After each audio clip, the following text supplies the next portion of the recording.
Oh gini. Oke, manis.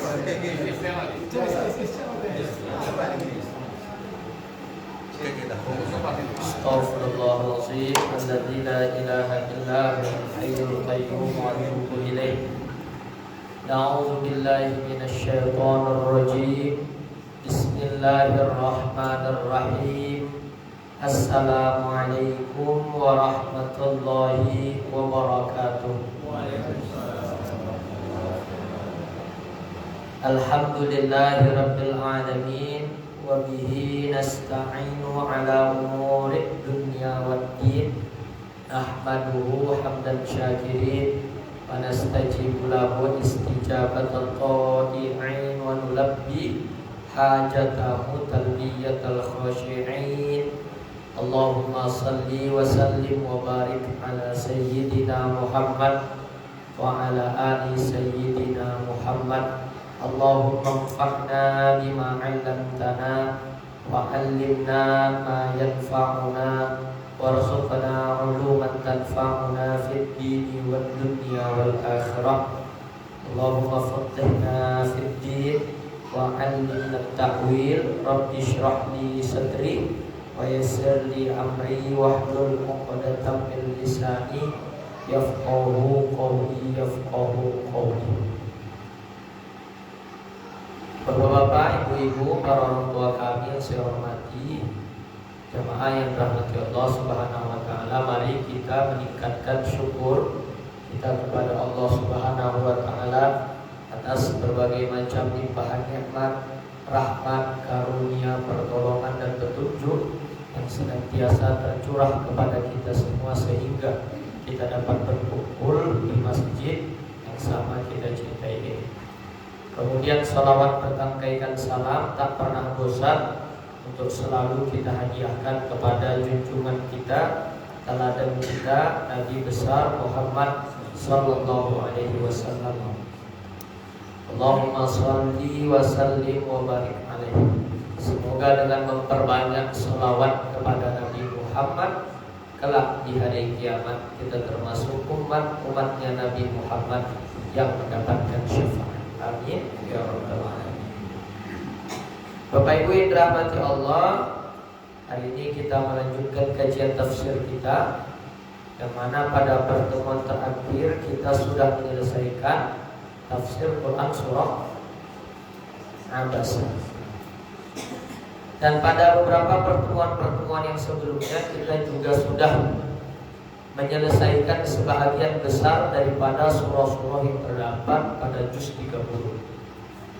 Maka setelah mempertimbangkan demi kebermanfaatan kajian ini, kita beralih kepada juz 1 Quran surah Al-Baqarah. Tidaklah kita kaji ayat per ayat, melainkan kita hanya fokus terhadap ayat-ayat hukum saja. Yang mana kaji kita ini kita ambil dari kitab tafsir Ayatil Ahkam karya Syekh Muhammad Ali Al-Mulis, salah seorang ulama Universitas Al-Azhar Kairo Mesir. Hari ini kita akan membahas Quran surah Al-Baqarah ayat ketiga, yang saya yakin kita semua sudah bersama-sama menghafal. A'udzu billahi minasy syaithanir rajim. Bismillahirrahmanirrahim. Alladzina yu'minuna bil ghaibi wa yuqimunas salata wa mimma razaqnahum yunfiqun. Yang artinya yaitu orang-orang yang beriman dengan yang gaib dan menegakkan sholat, dan atas apa yang kami rezekikan kepada mereka, lantas mereka menginfakkannya. Shadaqallahul azim wa shadaqa rasuluhun nabiyul karim wa nahnu ala dzalika minasyahidin wasyakirin. Bapak Ibu yang dirahmati Allah, ayat ketiga Quran surah Al-Baqarah ini merupakan di antara sifat orang-orang yang bertakwa. Beriman kepada yang gaib, menegakkan sholat, dan menginfakkan sebahagian rezeki yang Allah berikan kepadanya. Beriman kepada yang gaib, menegakkan sholat, dan senantiasa menginfakkan sebahagian rezeki yang Allah berikan kepadanya. Nah, dalam kitab ini disebutkan pengertian iman secara bahasa. Iman itu secara bahasa artinya adalah percaya. Adapun secara syariat ini akan kita jelaskan nantinya sebagaimana yang disebutkan oleh penulis kitab ini. Sedang gaib itu adalah semua yang tidak tampak olehmu. Semua yang tidak tampak oleh kita itu merupakan perkara gaib. Orang beriman dan bertakwa itu berkewajiban untuk beriman terhadap perkara yang gaib. Nah, para ahli tafsir itu berselisih terkait maksud gaib di sini. Sebagian ulama tafsir mengatakan bahwa perkara gaib yang dimaksud pada Quran surah Al-Baqarah ayat ketiga ini adalah Allah Subhanahu wa taala. Jadi berdasarkan pendapat yang pertama, gaib di sini yang dimaksud adalah Allah. Makanya alladzina yu'minuna bil ghaibi, berdasarkan pendapat yang pertama maksudnya adalah orang-orang yang beriman kepada Allah. Pendapat kedua, bahwa yang dimaksud dengan ghaib di sini adalah qada dan qadar. Maka berdasarkan pendapat yang kedua ini, maksud alladzina yu'minuna bil ghaibi adalah yaitu orang-orang yang senantiasa beriman kepada qada dan qadar. Apa qada, apa qadar? Kalau kita sering membahasakannya dengan satu istilah takdir, yang sebenarnya dalam bahasa agama dibedakan antara qada dan qadar. Karena saya sampaikan dan saya jelaskan secara terperinci. Qadar itu ketentuan. Setiap di antara kita sudah ditentukan umurnya, meninggal di umur berapa. Sudah ditentukan rezekinya, sudah ditentukan bahkan amalnya. Di dalam riwayat hadis dikatakan. Tapi setiap ketentuan itu dapat diubah. Itulah mengapa kita senantiasa diperintahkan untuk berikhtiar. Adapun qada itu keputusan. Keputusan adalah sesuatu yang sudah terjadi. Meninggal istri bapak itu namanya qada, udah diputuskan sama Allah. Tapi bagaimana hidup kita ke depannya sudah qadar, sudah ditentukan oleh Allah Subhanahu wa taala.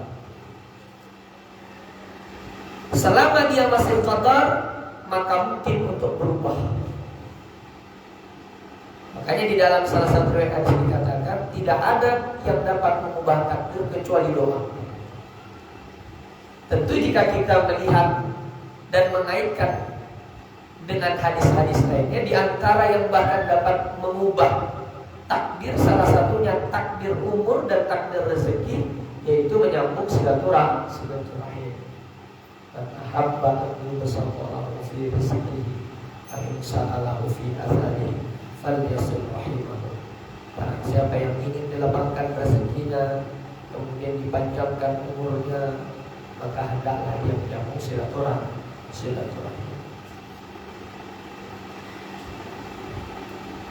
Pendapat yang keempat, bahwa ghaib yang dimaksud di sini adalah Al-Quran dan apa yang terkandung di dalamnya.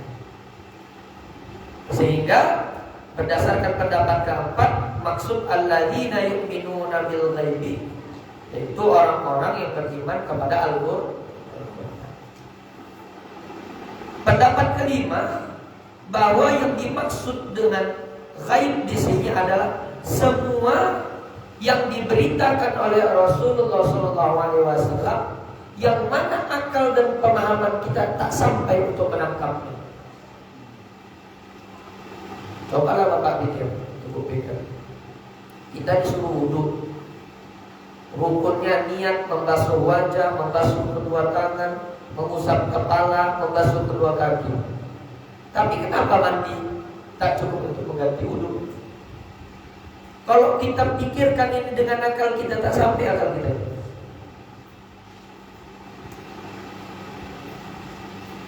Orang mandi belum dianggap berwudu. Padahal kalau dipikir-pikir lebih bersih mandi. Makanya tak semua perkara dalam agama ini dapat dicerna oleh akal. Makanya dasar utama kita menjalani syariat itu adalah ta'abbudi, senantiasa untuk beribadah kepada Allah. Nggak usah repot-repot kita mikirin kenapa subuh 2 rakaat, zuhur 4 rakaat, asar 4 rakaat, maghrib 3 rakaat, isya 4 rakaat. Kenapa subuh jahar, maghrib jahar, isya jahar, sedang zuhur asar sir? Kenapa? Karena pada dasarnya semua syariat yang Allah turunkan kepada kita itu untuk ta'abbudi, senantiasa beribadah kepada Allah. Coba tengok syariat akikah, kambing kan? Kalau dipikir-pikir, nggak boleh rupanya ganti lembu. Kenapa kalau lembu? Sah rupanya akikah dengan lembu, mana sah? Padahal nilai lembu lebih berharga daripada nilai kambing. Maka pendapat yang kelima bahwa maksud ghaib di sini adalah segala yang diberitakan oleh Nabi Muhammad SAW dan akal maupun pemahaman kita tidak sampai untuk menerima atau menangkapnya. Nah, termasuk seperti tanda-tanda hari kiamat, kemudian azab kubur. Sampai saking penasarannya orang, di azab kubur ini ada atau tidak. Jadi ada yang iseng, orang begitu waktu di kubur diselipkan deh kamera. Yang gak ada apa-apa. Karena alam kubur itu bukan kuburan. Alam kubur adalah alamul ghaibi. Makanya alamul ghaibi wasyahadah Allah sebutkan di dalam Al-Quran. Ada alam ghaib, ada alam syahadah. Syahadah itu yang dapat disaksikan oleh mata. Kita hidup di alam mana? Alam syahadah. Kalau alam kubur itu alamul ghaib. Kemudian padang mahsyar, kemudian sirat, mizan, surga, neraka. Ini termasuk di antara perkara-perkara yang sulit akal dan pemahaman kita itu menerimanya. Sehingga tugas kita apa? Naqtatidu faqat. Udah, yakini saja.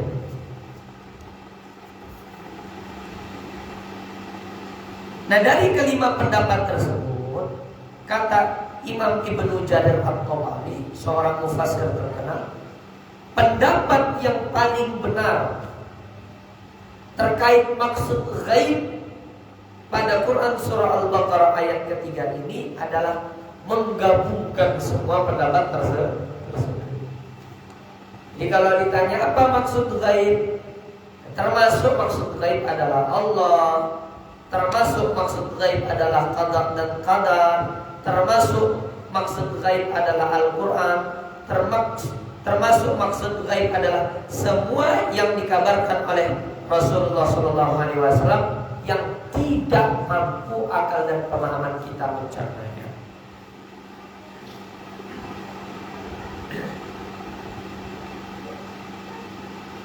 Dan iman yang disebutkan di sini itu kaitannya dengan hadis Jibril alaihissalam pada saat bertanya kepada Nabi, fa akhbirni anil iman. Malaikat Jibril bertanya kepada Nabi Muhammad, beritahu aku apa itu iman. Rasulullah Shallallahu Alaihi Wasallam menjawab, antuk minabillahi wa malaikatihi wa kutubihi wa rusulihi wal yaumil akhir wa tu'mina bil qadri khairihi wa syarrihi. Kau beriman kepada Allah, malaikat, kitab-kitabnya, rasul-rasulnya, hari akhir, dan beriman kepada qadar dan qadar, baik itu yang baik maupun yang buruk. Sebagaimana yang disebutkan pada firman Allah surah Al-Baqarah ayat 285, amanar rasul bima unzila ilaihi min rabbih wal mu'minun kullun amana billahi wa malaikatihi wa kutubihi wa rusulihi la nufarriqu baina ahadin min rusulihi wa qalu sami'na wa ata'na ghufranaka rabbana wa ilaikal muslim. Nah, mayoritas para ulama tafsir mengatakan ini ayat surah Al-Baqarah ayat ketiga yang menjadi kaji kita pada malam yang berbahagia sebenarnya ditujukan untuk orang Islam atau umat Islam dari kalangan Arab. Akan tetapi tidak menutup kemungkinan umat Islam selain orang Arab atau non-Arab itu juga mengambil manfaat dari ayat tersebut.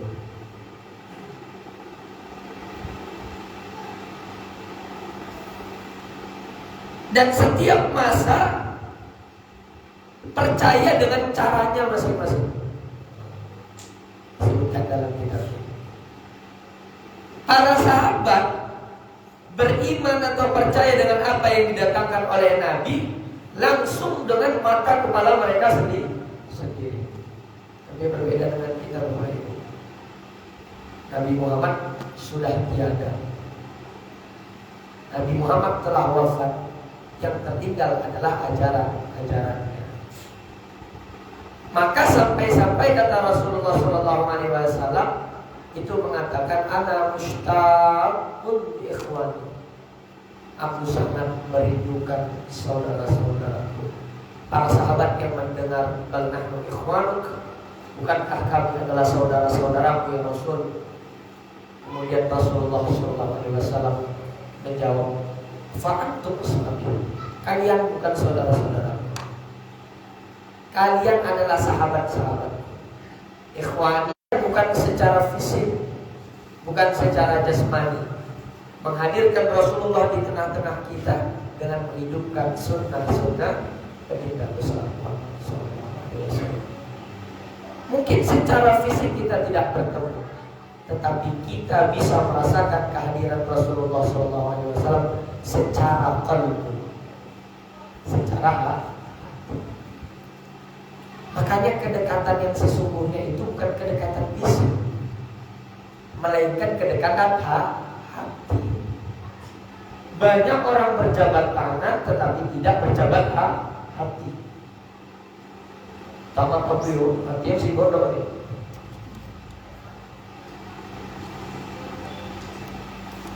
Maka hadirkan Rasulullah di dalam hati kita, hadirkan Rasulullah di tengah-tengah kita, hadirkan Rasulullah di rumah kita, hadirkan Rasulullah dimanapun kita berada, dengan menghidupkan sunnah-sunnah baginda besar Muhammad Sallallahu Alaihi Wasallam. Tidak mungkin seseorang dapat melihat Rasulullah SAW ra'ani haqqan. Barang siapa yang melihatku dalam tidur, dalam mimpinya, maka sesungguhnya dia benar-benar telah melihatku.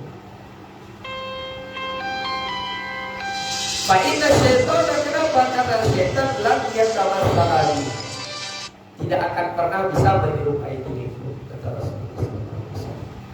Maka kalau Bapak Ibu melihat Rasulullah dalam mimpi, sesungguhnya Bapak Ibu benar-benar sudah bertemu dengan Rasulullah. Nah, guru saya di Syekh Ali Jum'ah itu beberapa kali bertemu Rasulullah. Setelah 27 kali mengkhatamkan buku Sirah Nabawi. Wow. 27 kali Bapak Ibu. Kalau saya setiap mau maulid, saya bacakan dulu satu buku. Indomaret itu. Bapak Ibu berapa kali? Atau nggak punya buku sirah di rumah? Kalau Bapak Ibu tak membaca bukunya, tak ada membeli bukunya, Indomaret datang ke peringatan Maulid Nabi. Karena dalam peringatan Maulid Nabi lah diceritakan sejarah hidup Rasulullah SAW. Ustadznya yang membaca, Bapak Ibu tinggal mendengarkan. Makanya di situ letak pentingnya peringatan Maulid Nabi. Kalau tidak ada peringatan Maulid Nabi, di mana kita mendengar cerita tentang sejarah hidup Rasulullah SAW? Sampai-sampai Rasulullah SAW bersabda, "Tuba liman ro'ani wa amana bi." Beruntunglah orang yang telah melihatku dan beriman kepadaku. Wa tuba, dan beruntung pula liman amana bi, bagi siapa saja yang beriman kepadaku walam yarani, meskipun dia belum melihatku.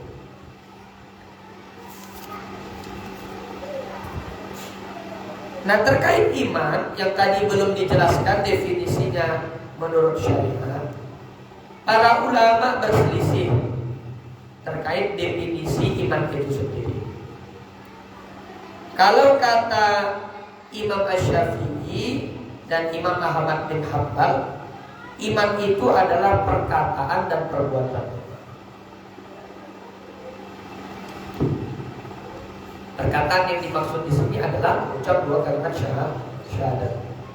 Tak akan bisa seseorang menjadi seorang mukmin jika dia belum mengucap dua kalimat syahadat. Orang Kristen, orang Buddha, orang Hindu, mau orang itu sholat tahajud 10 rakaat sekalipun, kalau tak ada mengucap dua kalimat syahadat, maka sholatnya tidak berguna.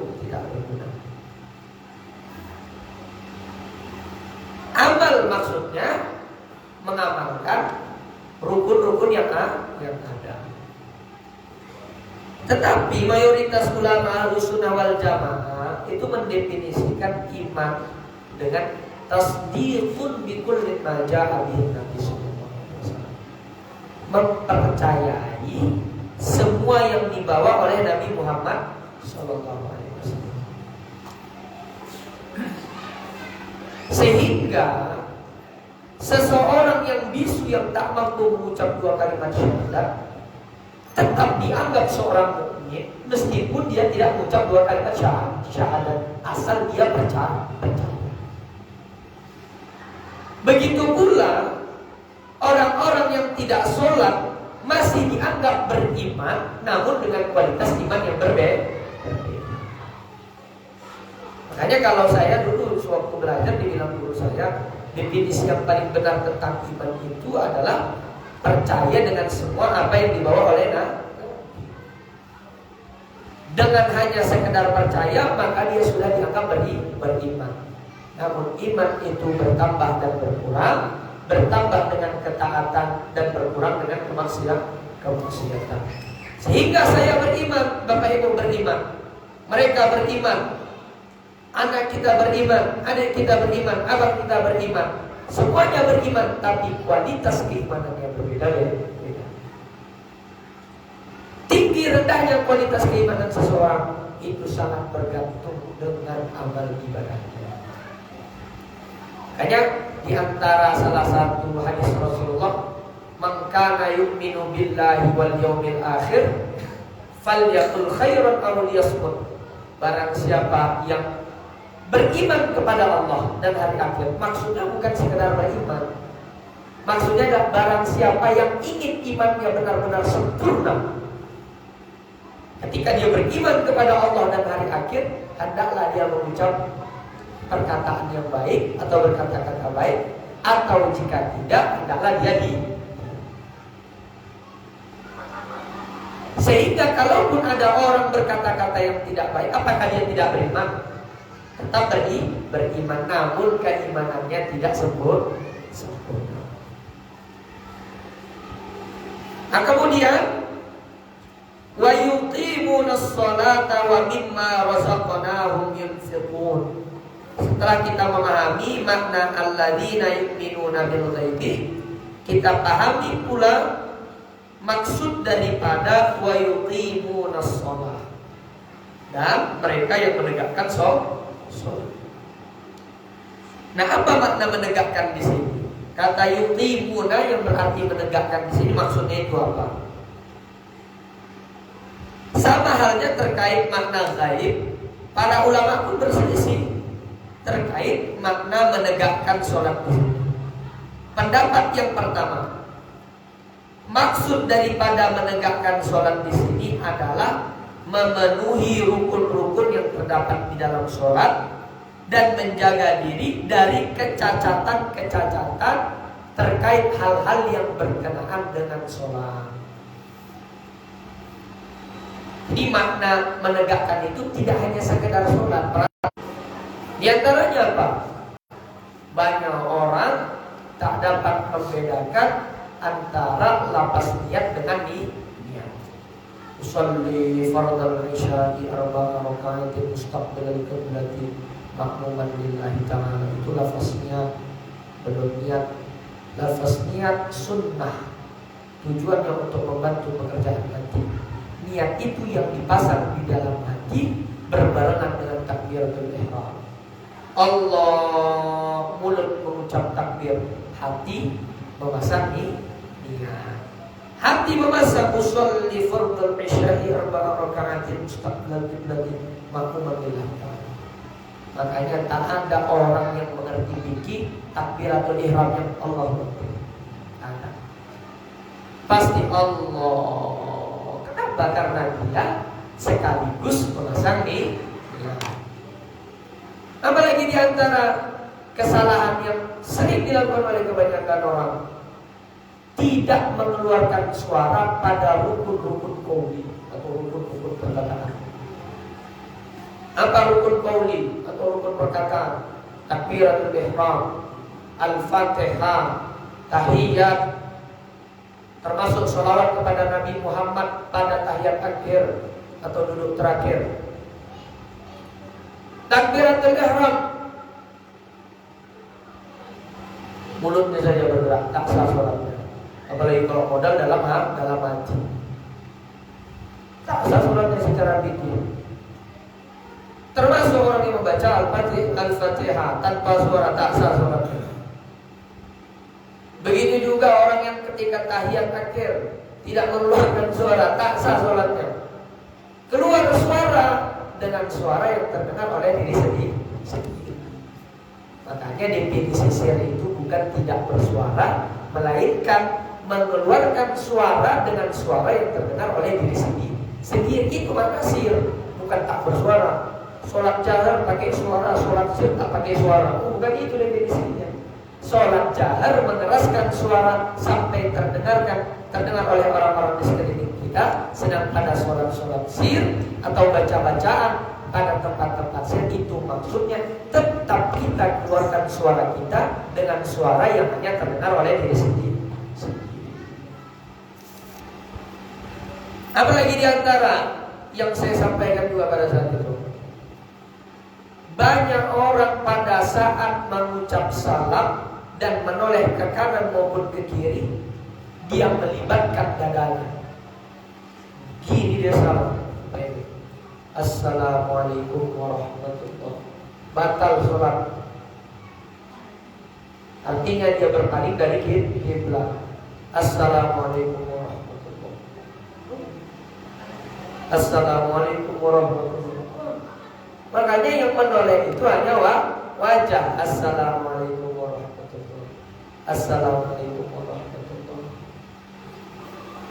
Nah, itu pendapat yang pertama. Makna menegakkan sholat adalah memenuhi rukun-rukun yang terdapat di dalam sholat dan menjaganya dari kecacatan yang berlaku pada rukun-rukun tersebut. Kemudian pendapat yang kedua, makna menegakkan di sini adalah mudawamah. Mudawamah itu adalah konsisten mengerjakannya. Jangan bolong-bolong, jangan ditinggalkan, jangan kapan lagi ada keinginan sholat, lagi tak ada keinginan tak sholat. Satu sholat kita tinggalkan, satu khutbah kita dimasukkan ke dalam api neraka. Satu khutbah itu 80 tahun. 80 tahun itu kan akhirat. Satu hari akhirat itu 1000 tahun di dunia. 80 tahun di akhirat berarti setara dengan 80.000 tahun lamanya di dunia. Satu sholat aja nih Pak yang ditinggalkan. Pada saat Rasulullah menasihati Fatimah terkait apa yang diterima oleh orang yang meninggalkan satu sholat saja, 15 bencana akan Allah turunkan untuk ditarik keberkahan umurnya, kemudian ditarik keberkahan rezekinya, kemudian dihilangkan tanda-tanda kesolehan dari wajah. Makanya Pak, orang yang senantiasa menjaga sholatnya 5 waktu, ada aura yang terpancar dari wajahnya. Tak ganteng awalnya ada orang lihatnya. Ini ada orang mukanya ganteng, mukanya kayak mau melempar sendal aja. Nah orang kalau meninggalkan sholat, ditarik aura kesolehan dari wajah. Kemudian tidak bernilai semua kebaikan yang dia lakukan.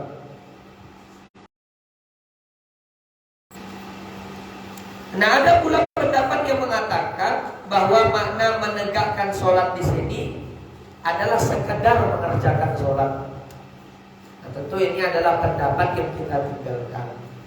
Makanya pendapat yang paling benar itu adalah menggabungkan antara pendapat pertama dan kedua, bahwa makna menegakkan sholat di sini adalah dengan memenuhi rukun-rukun yang ada dan menjaganya dari kecacatan-kecacatan yang berkenaan dengan rukun-rukun sholat, kemudian senantiasa mengerjakannya secara istiqomah tanpa pernah meninggalkan.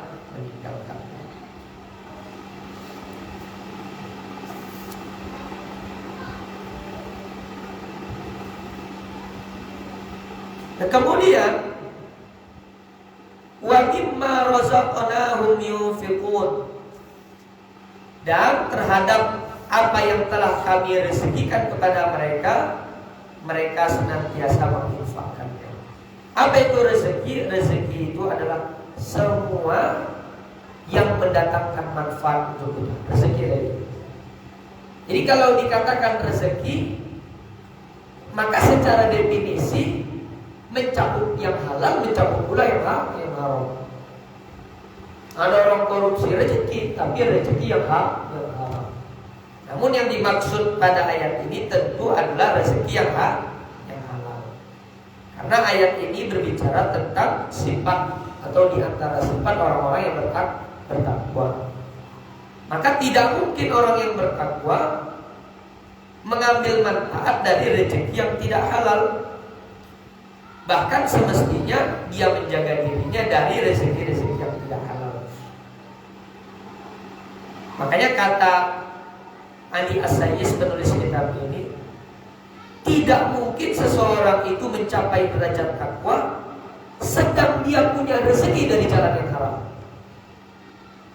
Dan tidak mungkin seseorang itu mendapatkan pujian jika dia menginfakkan hartanya sedang hartanya itu berasal dari jalan yang haram.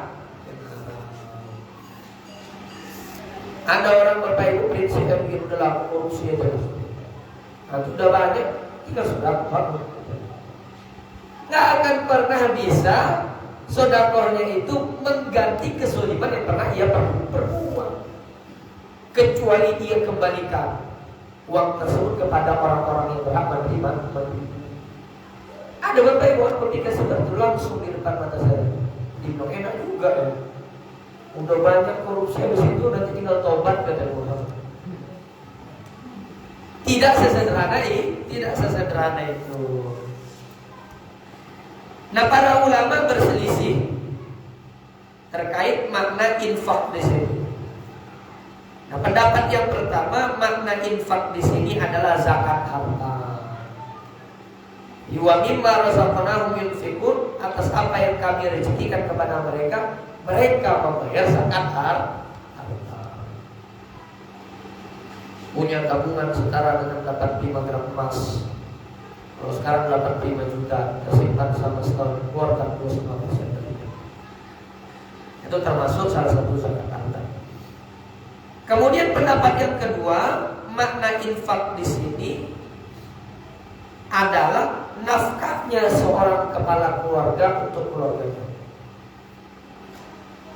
Wa mimma razaqnahum yunfiqun, dan dari yang kami rezekikan kepada mereka, mereka infakkan, maksudnya mereka nafkahi keluarga mereka. Makanya Bapak Ibu yang dirahmati Allah, seorang kepala keluarga yang berjuang untuk mencari nafkah keluarganya dengan cara yang halal, itu juga termasuk salah satu jihad fisabilillah.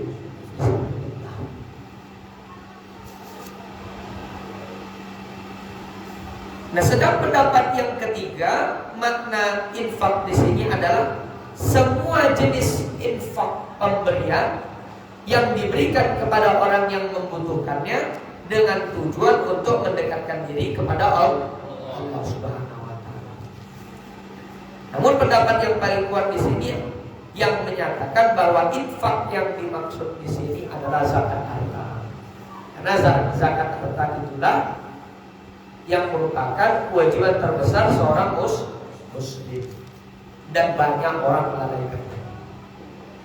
Bapak Ibu, dulu pernah saya ceritakan, pada masa Sayyidina Umar bin Khattab, salah satu daerah kekuasaannya itu kan Yaman. Yaman itu gubernurnya adalah Muaz bin Jabal.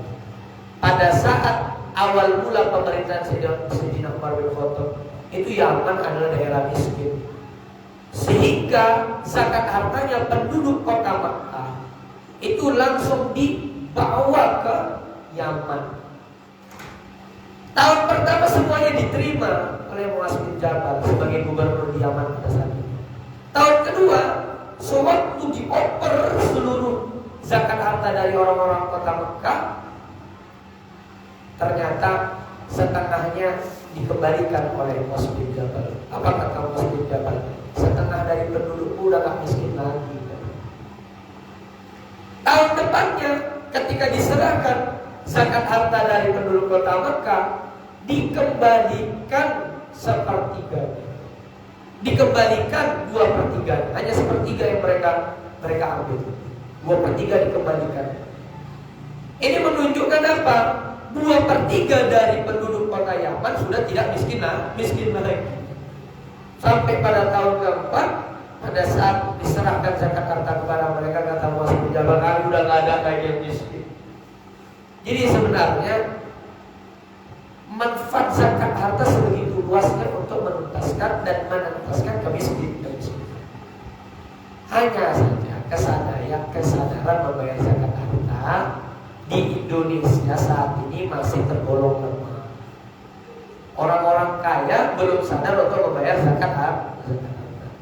Makanya dulu pernah saya sampaikan, tidak salah itu BKM memberikan surat himbauan, diberikan kepada semua penduduk daerah tersebut. Isinya apa? Himbauan untuk membayar zakat fitrah dan zakat harta. Barangkali banyak orang kaya yang tidak tahu, sehingga melalui surat himbauan tersebut dia tahu untuk menunaikan kewajibannya sebagai orang kaya. Barangkali Bapak Ibu, ini kajian kita pada hari ini. Mungkin sembari kita menunggu azan isya dikumandangkan, ada yang ingin bertanya dipersilahkan.